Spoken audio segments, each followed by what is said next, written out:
Tokyo. You think of the bright lights, Shibuya Crossing, maybe Asakusa, Yeah. those iconic spots. They're amazing, no doubt. But there's another side to Tokyo, quieter, more hidden. Places where you can really feel the older city, you know?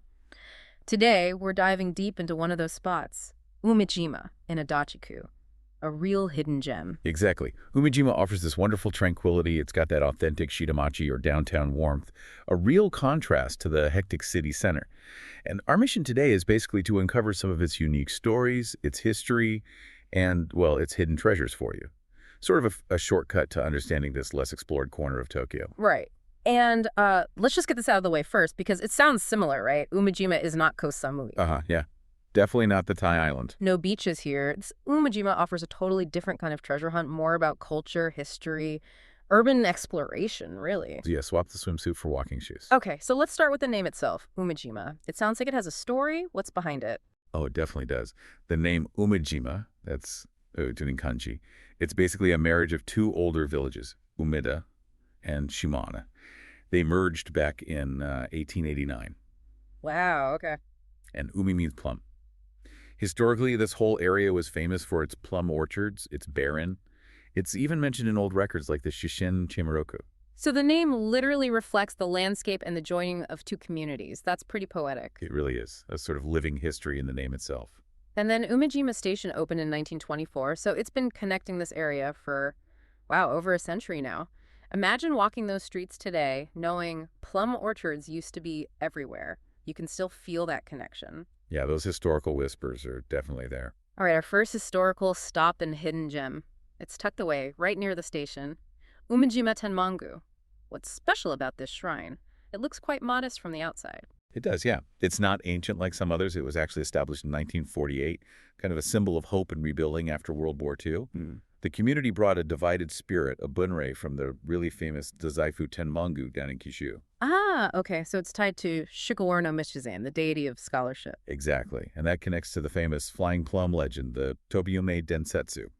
The story goes that Michizane's favorite plum tree flew from Kyoto to follow him into exile in Dazaifu. Loyalty, scholarship.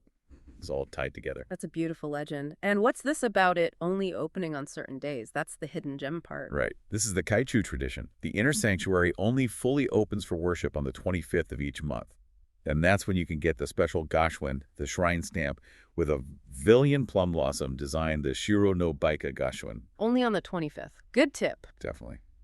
And local wisdom says if you touch the koma, the stone lion dogs guarding the entrance, you might gain some wisdom yourself. Worth a try, right? Absolutely. A chance for a special blessing, especially if you're a student or just feeling like you need a bit of wisdom. Okay, from ancient legends and scholarship to, well, something completely different, Australia.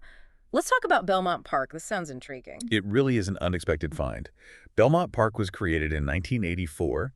It celebrates Adachi-ku becoming sister cities with Belmont in Western Australia. Ah, a friendship park. Exactly. And it's got some really fun, quirky features. There are about 10, maybe a few more cute sheep sculptures dotted around the park. Sheep. Okay. Yeah, representing Australian livestock, obviously. It's like a little treasure hunt to find them all.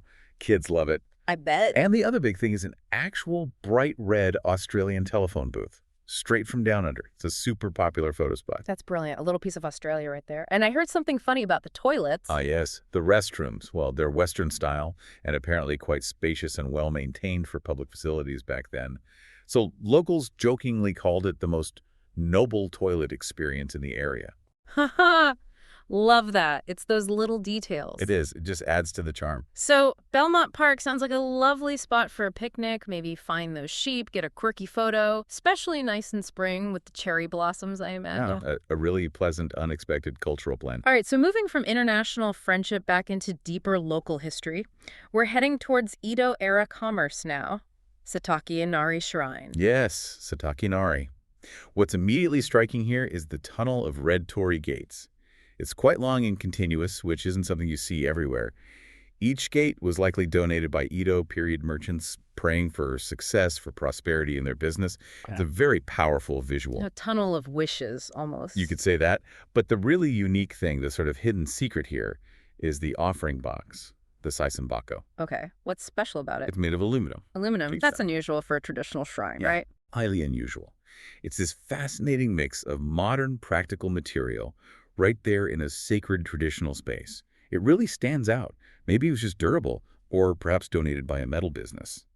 The exact reason isn't clear, but it's distinctive. Wow. How does that feel when you're there? It contributes to a very quiet, almost intimate atmosphere. It's much calmer than the big famous shrines, and the light filtering through the Torii tunnel, especially morning or evening, is just beautiful. And how do people interact with that aluminum box? With reverence, just like any offering box. Yeah. But a little local tip is to gently touch the aluminum as you make your offering, a way to make sure your wishes connect. And bowing at each torii as you walk through is a nice sign of respect. So a visually stunning, peaceful spot connects you to centuries of hopes for success, but with this very modern, unexpected twist. Precisely. A moment for quiet reflection. Let's dive even deeper now into the everyday life of old Umejima, and then maybe something a bit darker. A legend. Okay, first, the everyday.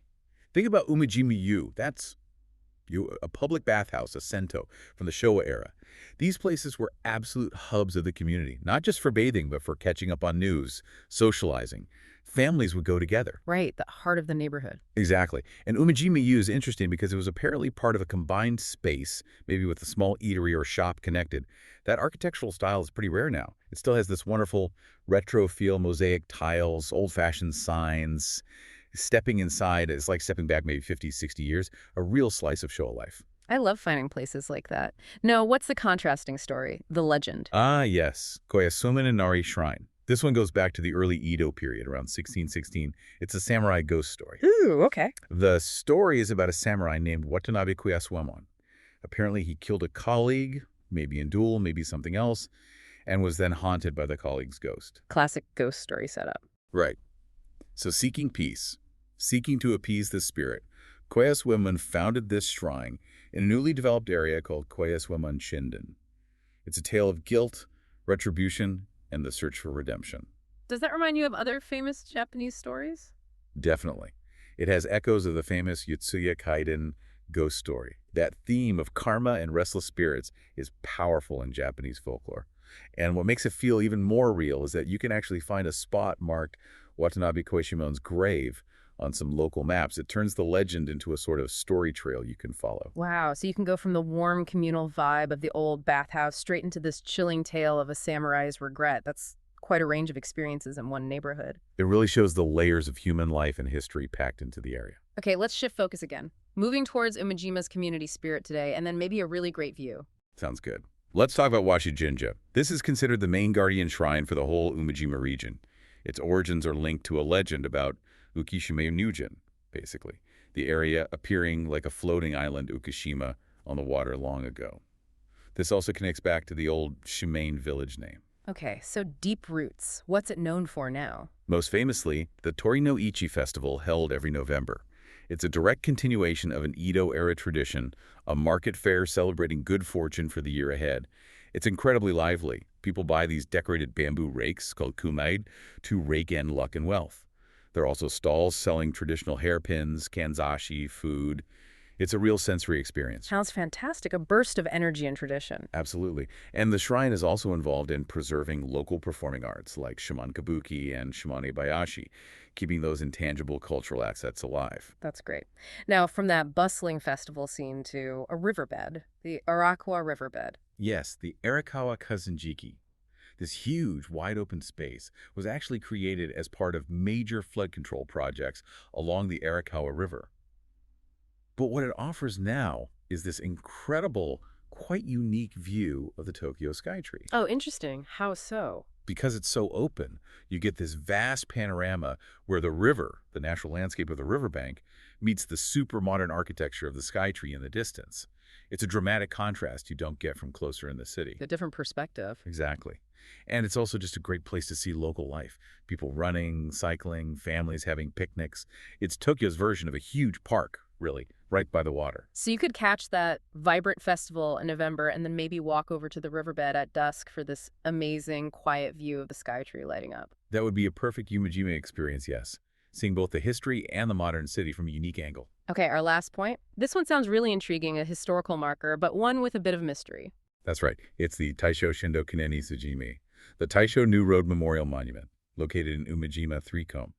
What makes it so fascinating is that, well, nobody seems to know exactly what new road it commemorates. Its specific history isn't well documented in easily accessible records. It's a genuine historical unknown. So it's from the Taisho era, that's roughly 1912 to 1926. Correct, the Taisho Romance period, a time of huge change in Japan modernization, more democratic ideas, Western influences coming in. This monument is a silent witness to that transformation. And the likely story is? The most logical guess is that it marked a new road built during that era, probably connecting the old Nikko-Kaido Highway with newly developing residential or commercial parts of Umejima. It represents that shift from a more rural district towards the modern urban landscape we see today. But the specifics, who built it, exactly which stretch of road, that seems to be lost. So finding this known is like an invitation to be a history detective yourself. Precisely. You can walk along the old Nikko-Kaido route, try to find the monument, and just ponder. Think about the unnamed people who built that road, the changes their community was going through. It makes you think about all the history that isn't written down in grand narratives, doesn't it? The small local stories. Exactly. So much of the past is just there, waiting to be noticed if we look closely enough. So wrapping this all up, Umejima clearly isn't about the big, flashy tourist attractions. It's something else entirely. It seems to be about peeling back layers, finding these quiet traditions, the unexpected stories, the little details that really make a place feel alive. That's perfectly put. The real value of exploring Umejima is in that blend, the personal histories, the community feel, these subtle gems.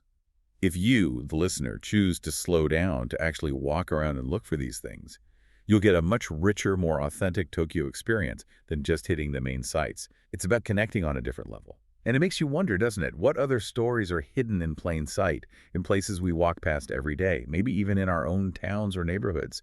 These silent witnesses are everywhere.